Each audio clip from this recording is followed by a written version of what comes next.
Hello and welcome to TV on TV. I'm State Representative Tommy Vitolo. You're watching Brookline Interactive Group, and we are in the middle of election season, and that means the show works a little differently. In fact, if you're here, you know that because you got here from clicking online. Let me give you a little bit more explanation. The day of the election is Tuesday, May 6th. Polls are open 7 a.m. until 8 p.m. And there are competitive races for select board, school committee, and library trustee. So many competitive races, so many candidates that I don't even have enough slots on television to get them all on TV. And so I worked out a deal with Big where the library trustee candidates, although they won't be on television, they will be on the Big website. They will be on my website, and we're going to do the show and just put it out on the internet, on YouTube. And that's how you're watching it now. Having said that, we also don't run the news. We just go straight to the interviews. We want to really focus on the candidates. As I said, polls are open 7 a.m. to 8 p.m. on Tuesday, May 6th. We have competitive races for select board, school committee, library trustee, and most precincts have competitive town meeting races. And today we are interviewing a candidate to be a trustee of the public libraries. And like I said, it's Zoom only. Batia Bloomenthal, thanks for coming on the show. Thank you for having me. Now, we're going to get into it, and you'll let all the secrets out over time. No rush, but I want to start with you the way I ask all of my candidates. Batia, what have you been doing your whole life? Tell us about yourself. So I'm a longtime Brookline resident, almost born and raised. I was technically born in Boston because I was born in Brigham and Women's, but ever since then, for almost my entire life, I've lived in Brookline. I started off loving libraries very, very young. But my sort of path to libraries might have been a little bit different than some others. Um, my first memories of were coming to the Brookline, what was then Main Library, now known as the Brookline Village location. And instead of hunting for books and looking and reading and loving literacy, I actually would spend most of my time hanging out at the children's desk and talking to the librarians. I don't know what it was about what their work was that I found so fascinating, but I would literally just stand there and watch them desensitize books. They had a machine, they would take the book and they would slide and clunk it across this machine and it would demagnetize the security feature inside the book. But it was like the clunk and slide that I loved that sound. And then as I was fascinated by how that was working, I would talk to the librarians and they would say, "Don't you want to go find a book?" And I would say, "No, I want to learn what you're doing." And that kind of fascination progressed through most of my life. Fast forwarding many years, if you will, I was in high school, I was looking for a summer job, and I came into the library and I asked one of my favorite librarians, "Hey, do you have any jobs?" And she said, "Well, not right now, but in the summer we tend to have jobs for shelvers." And I was like, "That's awesome. I totally want to do that." And she said, "Okay, well, ask me again later on. Now, like, we don't have any positions." So to my high school brain, that meant asking every single week until she actually had the position, which ended up being about 3 months worth of asking once a week if she had a library job available. So I guess I was very determined. Um, and needless to say, I got the job. And then I stayed with the library for 27 more years, all in different capacities. So I started off as a library shelver. I worked my way through high school, um, got promoted to circulation staff. So those are the staff that you meet at the first desk when you're checking your books in and out. I worked my way through college, and it actually worked out really well because I went away to college, but they also had staff who were in college at the time. So when they would go home on break, which was elsewhere outside of Brookline, I would come back and work and cover all their shifts. So it worked out really well for everybody. Um, I in college I wanted to be a journalist, and then found out that the journalism field I actually liked security, and health insurance more than trying to get my way into the journalism world. Um, so I stayed at the library. I asked the director for a full-time job if they had any available, and he said not right now, but we might in a couple of months, so come back and apply when that opens. So working ended up getting a promotion, was promoted to full-time, and then worked about 7 years in that position. That was at our Coolidge Corner location. Got to really know the community well that way and really understand how a branch library worked. um, and then, as always, I love learning. I'm a lifelong learner, and so I asked my director, where can I go from here? And he said, well, the only way you can go is like get your master's degree, become a librarian, and then you can keep going up in libraries.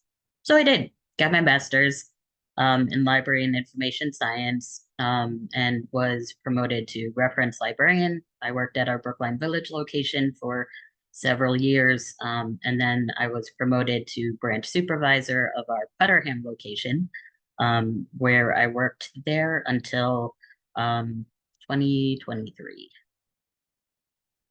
And so at that time, I was looking for more challenges, something else to learn. And so I ended up going back to school for cybersecurity. I earned 2 certificates in cybersecurity, and I'm actually working on a third. Um, and it was something else that I was then able to, but I couldn't stop thinking about libraries. So while I was in school, I was looking at what the school was offering for programs for their students, and I was thinking, oh, that would be such a great program for the library. And also, as I was learning about cybersecurity, I was also connecting that back to the library a couple of years before I left. The Boston Public Library had gone through a ransomware attack, and that had kind of like really affected me. I was like, how does that happen? Why would they target libraries? And so that just all kind of gelled and made me want to continue to be involved in libraries, help libraries. Um, So you're sort of setting up the second question, right? You clearly have tremendous professional experience inside a library. So why do you want to be a trustee? Why do you want to work for free? Why do you want to sort of um be accountable to the voters, right? It seems like you had a job in the libraries, and now you're sort of asking for more work for less money. What's behind it? Why are you running? that's a really good question. And the answer is I love Brookline. Let's start right there. I love our town. It is uh, probably the one of the best places in the US, or at least in my mind. I love the library. Like, I really can't seem to get away. I loved working in the library. I loved working with all of the staff. And mm, but at one point recently, this past in this past fall, I started noticing things were like the library staff were having challenges. They were having challenges with the former director. They were having challenges with morale, and they were reaching out to me, as because I was a branch supervisor. I had been there for 27 years. I had had sort of a history with the staff and with the library and operations. So they were reaching out to me and saying, like, how can we improve this? Like, how can we fix this? And so this is my version of wanting to try to continue to help the library, help the staff, help operations. And I think my experience will definitely, help give context to other trustees who might not have my background. So I want to dive into that a little bit more deeply. Um, you mentioned staff morale had declined. Perhaps it related, at least in part, with our then director of libraries. Perhaps there are other reasons as well. Do you think morale has improved, even though we don't have a replacement director? Where do you think it goes from here? I think morale has definitely improved, at least some. Um, I mean, staff are, for right now, they've been heard. They have found an outlet that they can be heard, and the community has heard them, and the community is now looking to try to help them. So that gives them agency. Um, I think because they've seen um because they've seen improvements, so they're now more cautiously optimistic. Whereas before, everything seemed like nothing was changing. I think morale started not necessarily just from the previous administration. Um, COVID had a lot to do with it as well. There was a lot of, in the very beginning of COVID, the library had closed, as all businesses had closed. And then when the library reopened, it was challenge, and so there was social isolation. And when the library reopened, it was all the staff were split into two different cohorts to make sure that the library stayed um, operational in case people did come down with COVID. As we remember, we were required to isolate for 10 days when if you were diagnosed with COVID, or if you tested positive for COVID. So that created a lot of social isolation among the staff. And then when we all came back together, it was also a challenge to kind of regroup and recreate reform as a cohesive team. So I mentioned that we're currently without a director of the libraries. One of the very important roles of the trustees of the public libraries are in hiring a new director. And if elected, you will be part of that process. And I would think, given your experience as an employee, a significant part of that process. And so what will you be looking for in terms of job skills, characteristics, traits in a new director of the public libraries for Brookline? Thank you. That's a great question. Um, so the director of the library is the go-between well, one of the roles of the director is a go-between the town and the library staff. What I would look for in a new director is someone who's an open communicator. It's better to over communicate than under communicate.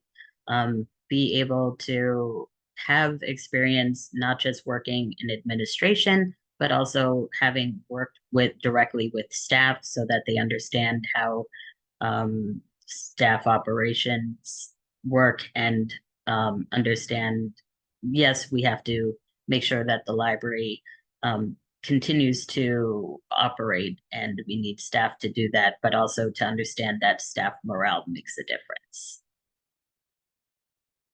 Let's talk a little bit about funding. Brookline is not in dire straits by any stretch of the imagination, but it's not like there's tons of coins in between the couch cushions. And I think it's easy for the libraries to not be at the front of the line when we talk about either funding concerns or new revenue, right? Obviously, things like schools, but also transportation, police, and fire tend to get more attention than, frankly, anything that's a social service or not dealing with an emergency.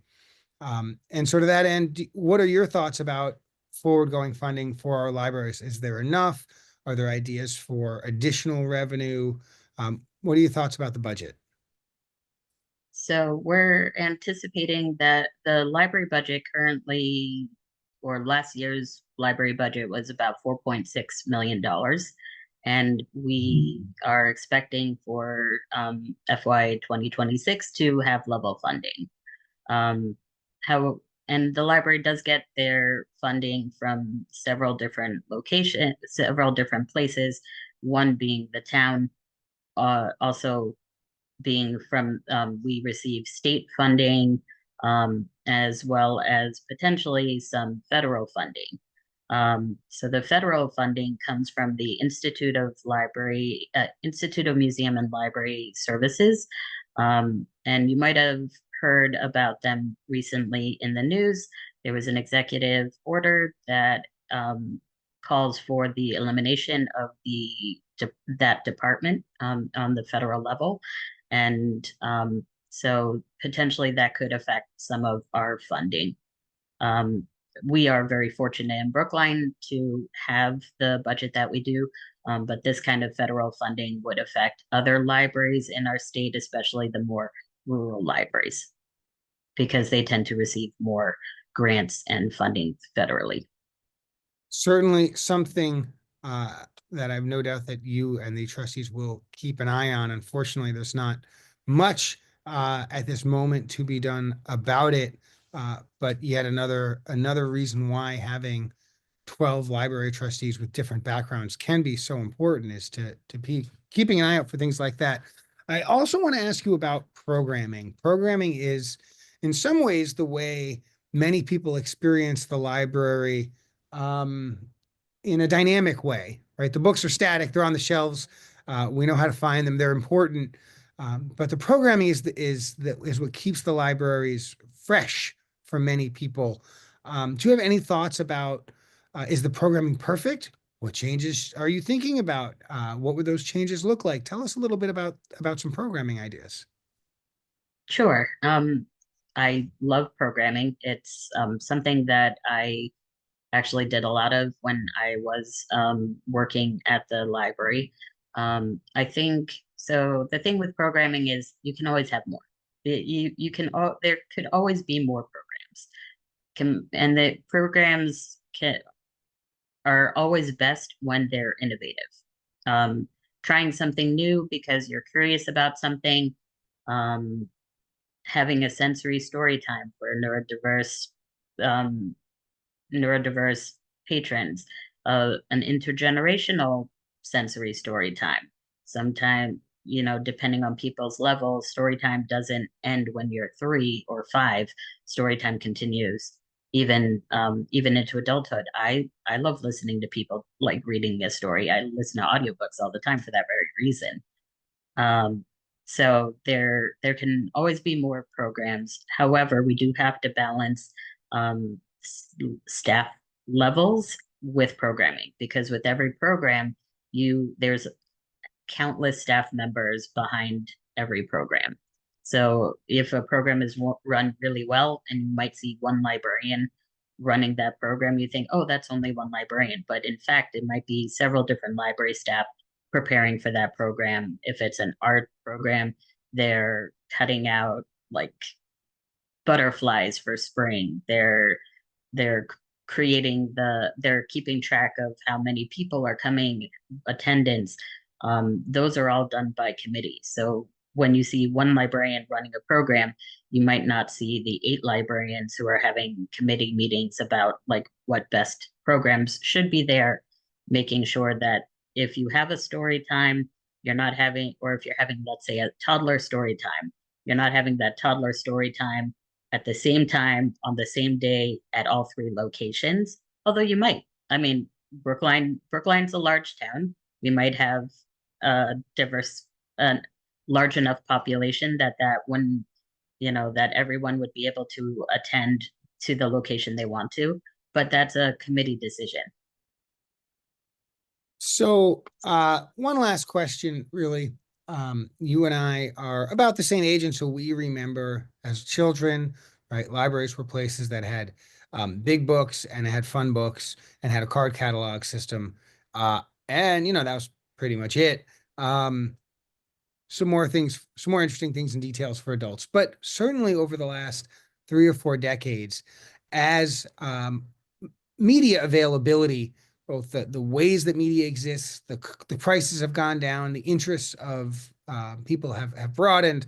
Um, Libraries have changed considerably since, say, the 80s. And so my question is, what do you think the library looks like in 2050 from the perspective of a user? When we go into the library, it's still going to have the beautiful walls. I expect it'll still have books, but what are we going to sort of move on past maybe, or what should we be expecting to be a new feature, not just next 6 months or next year, but in the long run? So in my mind, libraries are always the um, bridge between innovation and the past. So we're always right right in the middle or heading towards innovation. Um, I think libraries are going to be working significantly on digital literacy, making sure that people understand when they're going on, like being able to recognize what's a true news article and what's like an AI based article, because even now it's really hard to tell. So with and especially with AI being more prevalent, people actually have to understand how AI works.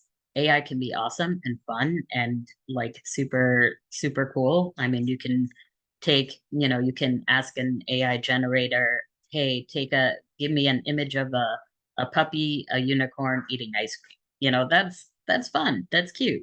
Who knows what you're gonna get? But it can also be slightly a little more dangerous, and you have to understand you have to understand where like how AI works and what it really does. An example of this is I read in the news mm, a while back about someone asking AI, "How do I make my pizza? How do I make the cheese on my pizza stay on my pizza?" And they didn't give it enough parameters or enough limits. And so the AI generated a recipe that included gluing the cheese to the pizza. Now, people aren't going to like eat glue infused pizza, but there is the potential that someone read it wrong and it was like, oh, glue is fine to eat. We all know glue is not fine to eat. Do not eat glue. So, certainly AI is going to change the game, and I'm sure there'll be other things as well. That's for another day. Batia, I want to thank you for coming on the show. I wish you all the luck in the world. There are 5 candidates for 4 library trustee seats. Voters get 4 votes. And do you have a website? I do. It's batiablumenthal.com. Perfect. Uh, And we've got your name spelled correctly down below. And so that'll help folks make sure they can get there. Uh, Ladies and gentlemen, the election is Tuesday, May 6th. Polls are open from 7 a.m. until 8 p.m. There is early voting in person and by mail, and you can use a search engine to figure out those details. Every day is sort of a different calendar for that sort of thing. Um, I encourage you to get out and vote. Not everybody has the right to vote. Everybody has the right to help candidates, to encourage others to vote. Everyone over 18 who's here lawfully has the right to make campaign contributions. So elections aren't just for people with the right to vote. They really are for everyone. Please get yourself involved. If you have the vote, please use it, and take some time. Get to know about the different candidates in the select board, school committee, library trustee races, and in your town meeting race in your precinct, so you can make the best choices on who represents you in our town government, a town that has a $400 million budget, a town that represents 60,000 people. We want to have good people at the top, and we rely on voters to make those choices. So please make yours. Thanks for watching TV on TV election special. Thank you, Brookline Interactive Group, for hosting us, and keep tuning in for more great content from TV on TV and on other shows on Big. Again, Batia Bloomenthal, Trustee. More shows. Keep watching. We'll see you next time. Goodbye now. Thank you.